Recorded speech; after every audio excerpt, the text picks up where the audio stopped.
With the pressure on the founders of startups increasing exponentially, it's becoming more important than ever to discuss mental health. The time for burnout is over. In fact, at Techstars Toronto's most recent class, I'm very proud to have invested in a local Techstars company called Inkblot Therapy that's providing mental health services to Canadians and beyond. So in this conversation, I'd like to welcome Casey Lau, who is the esteemed Canadian co-host of the RISE conference, along with a very global panel, an American, the Chief Operating Officer of Techstars, Jenny Lawton, a Brit, the professor at King's College London, Dame Till Wykes, and a Parisian, co-founder and CEO of Front, Mathilde Collin. Please welcome them all to the stage.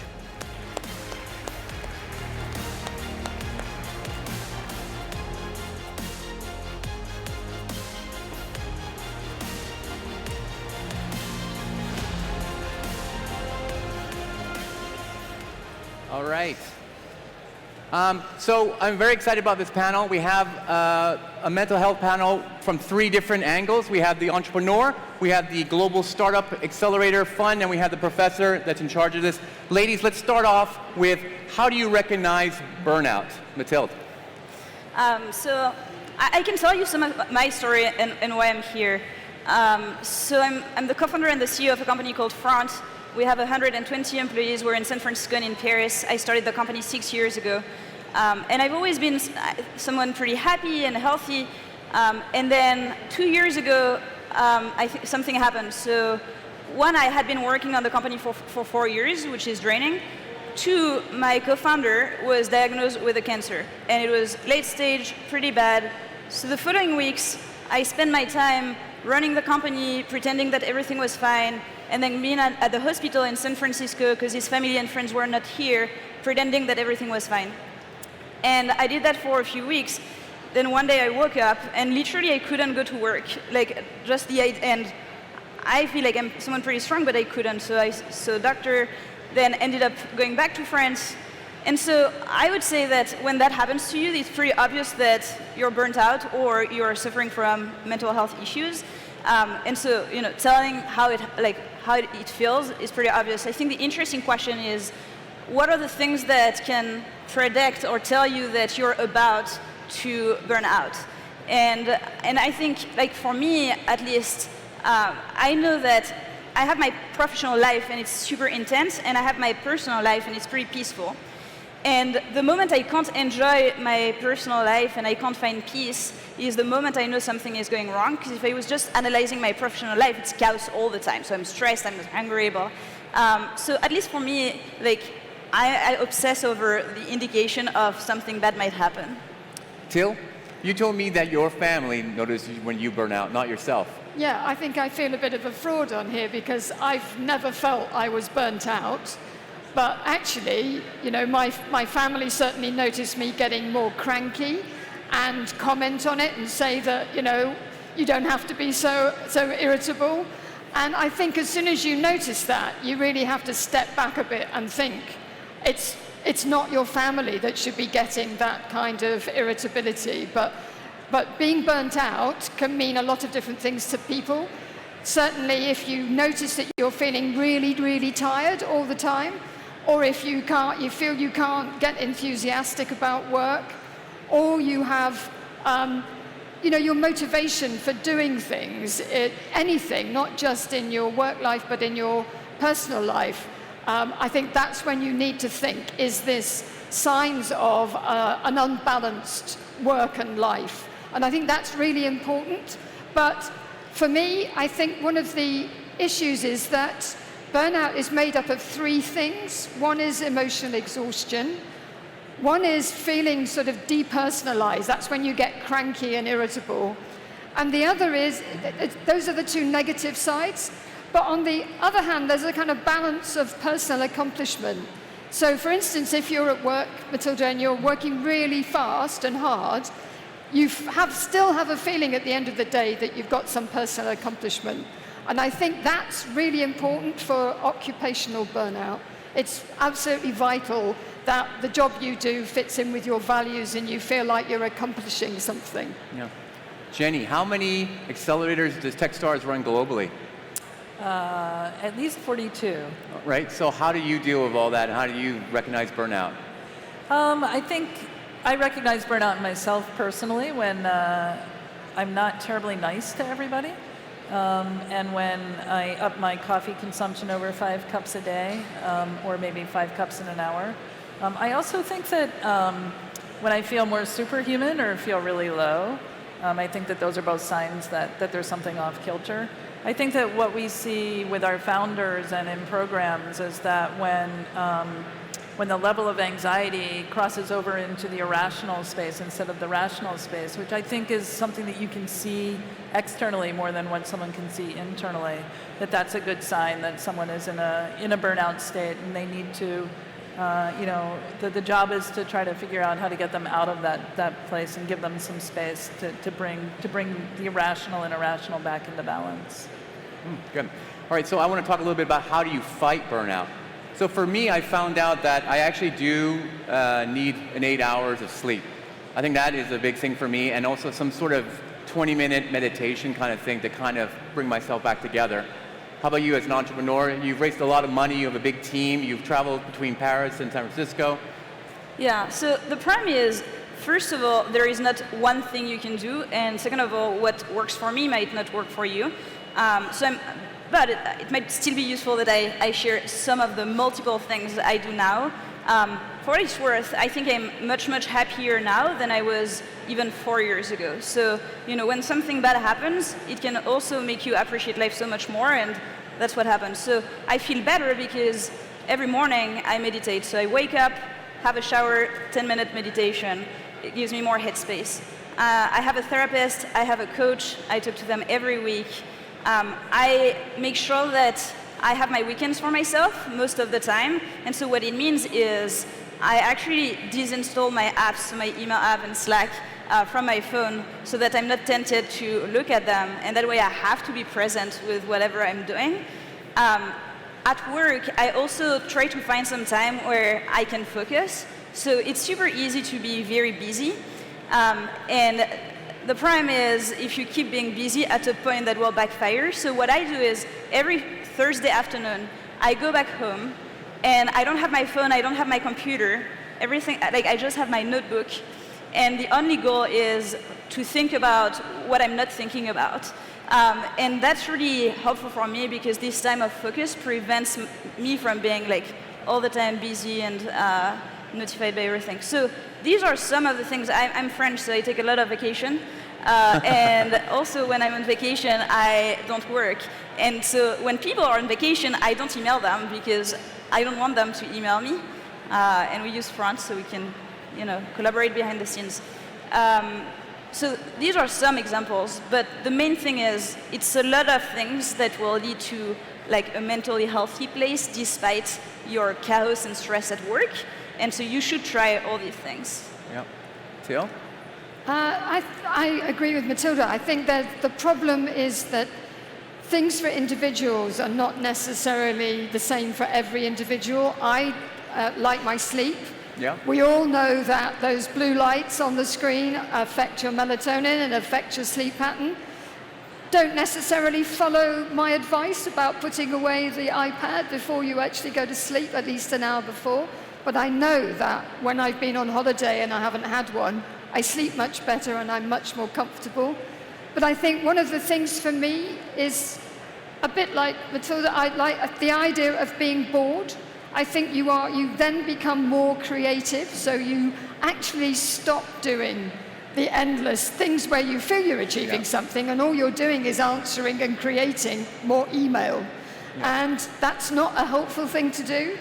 And so I do think turning it off, not necessarily having a notebook, but not actually trying to use your phone in the shower, that sort of thing, is really absolutely vital. Yeah. And as I said, I have all these rules. I even have, every now and again, an email-free Friday where I put an out of office and say, if you want to ask me something urgent, phone me, because I won't answer the email. But that dies a death after about 3 months. So I think virtually any potential solution actually runs out of steam after a little while, and you just have to evaluate again and change what you're doing. Interesting. And then Jenny, how do you fight burnout, and how do maybe some of your mentors and some of your teams do that as well? So I think that I try not to set too many rules because rules mean that you have to keep track of things, and then if you're not doing them right, you might punish yourself, and I think that that probably is self-defeating behavior. But I do try to do some things to take care of myself and make sure that I give myself some time to breathe. So I play tennis, and that gets prioritized over other things, and I will come home from a business trip to make sure that I can be there for a tennis match. And I also think that I've found over time, I used to row, and now I play tennis, is that I'm a part of a community and social thing that's outside of, that's mine. It's not work-related, and it's with different people. And so I allow myself to fully engage with that community while I'm there. You can't play tennis with your phone. You lose points when you bring it on the court. You can't row with a phone at all. So yeah. you really have to disconnect when you do it. So I think finding a way to fully disconnect is important. And doing things like going out to dinner without your phone, just really making sure that I'm present and in the moment when I want to spend time with myself personally. I think with people on our team, like my employees, when I see them going into the mode of where they're not taking care of themselves, giving them permission to say it's okay, you don't have to do that. Give that to me, I'll take care of it. We'll find someone to take care of it. Helping people understand that saying no and putting yourself first is okay, and setting the example and also sharing experiences, both of when you didn't say no, what the impact might have been, or when you did say no and what the success was as a result of that. But I feel like it's something that you have to give people permission to take care of themselves and let them know that nothing bad's going to happen if they do. Do you find it slightly ironic that some of the companies that are in Techstars are apps to help you stop using apps? Mm-hmm. Yeah, I mean, I think that I'm old. I have a 17-year-old, and he spends all of his time in what I call the cave, playing games and talking to people. And I don't think that technology is the answer. I think that learning how to listen to yourself and take care of yourself and doing really basic things are really the answer. And an app isn't going to solve it.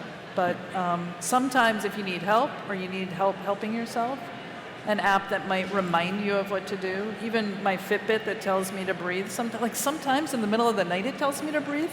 I hope I'm breathing. But I think things like that are good reminders. So things that remind you it's okay to take care of yourself, or even text you some little joke. I think things like that are fine. Learning how to laugh. My mother is in assisted living now, and I think one of the things that I am amazed at watching the people in her community are when there's music and when they laugh, they are in a much less stressed state. And I think that those are really basic things. Listen to music, laugh, take a walk. Yeah, great. Mathilde, we spoke backstage, and you said that Front wasn't actually created to kind of alleviate the email stress, right? So how do you, lead the way for your employees in keeping the burnout away from them as well? I mean, because you can take care of yourself, but how about your team? So if you were to join Front tomorrow, you would go first through an onboarding session, and so it would start with me doing a presentation called All About Front, and I tell you all about Front, everything that happened in the past 5 years, why we're doing it, our vision. But in the middle of the presentation, I'll stop and I will tell them about my story and my co-founder's story, and I will remind all of them that Front is just a job. And first and foremost, they should be happy and healthy individuals. And I think we're all, especially people here, what I find interesting is these people here are the most likely to be burnt out and the least likely to talk about it, because you need to show that you're in control. And so if I can tell them, it's just a job, take care of yourself first, then I feel and I remind them all the time, and when we're in one-on-ones, I ask them about their personal life and their family and their hobbies, and I think that's a really important thing for leaders to do, because if the expectation is set that, well, we have this mission, we can do it, a lot of people bet on our future, and so we need to work hard. Working hard is the only way to manage, to succeed, then I think it can become unhealthy. So that's one thing. Now, the truth is, it's what I do for myself. What I do for my team is, there are probably, I don't know, 100 different things that I do at front in order to make sure that they're mentally healthy. One of them is we have meditation organized at front, so like you can go and for 30 minutes you have someone guiding you. I'm a huge believer in notifications being really bad for your mental health, and so I do a contest from time to time where people have to remove notifications from their phone and their computer for the longest time. And I think then they're afraid at first, but then they see the impact of what it does. So as a company, and maybe one last example, I think you need to talk about it, and I think you need to share examples. So one of our employees left a few months ago, and I was super sad because she was a strong performer, and she left because she was living in San Francisco and wasn't happy and had mental health issues. And so she said, like, I love my job so much that it remained, like, I stay here, yet I know I'm not happy. So with her, I worked on, the communication to the team, and so I shared with the entire company, so she's leaving, this is why, and I just want to thank her for the courage she has shown in living a really great job to put her mental health above everything else. And so if you keep talking about it and keep reminding that it's important and keep sharing examples, then people will understand. And it's really just a job. Yeah.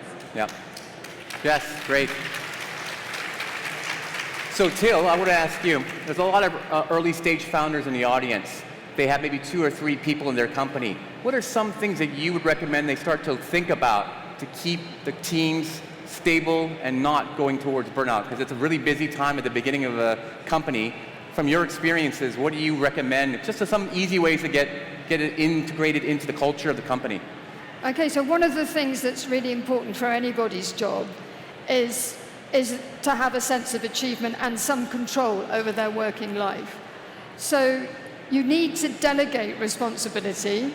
It's really important for you as a CEO to give people the feeling that they're responsible for something, but you have to give them enough that they can do. So they have to have a challenge, but you know that that challenge can be achieved in a relatively short period of time, because that gives all of those people a sense of accomplishment.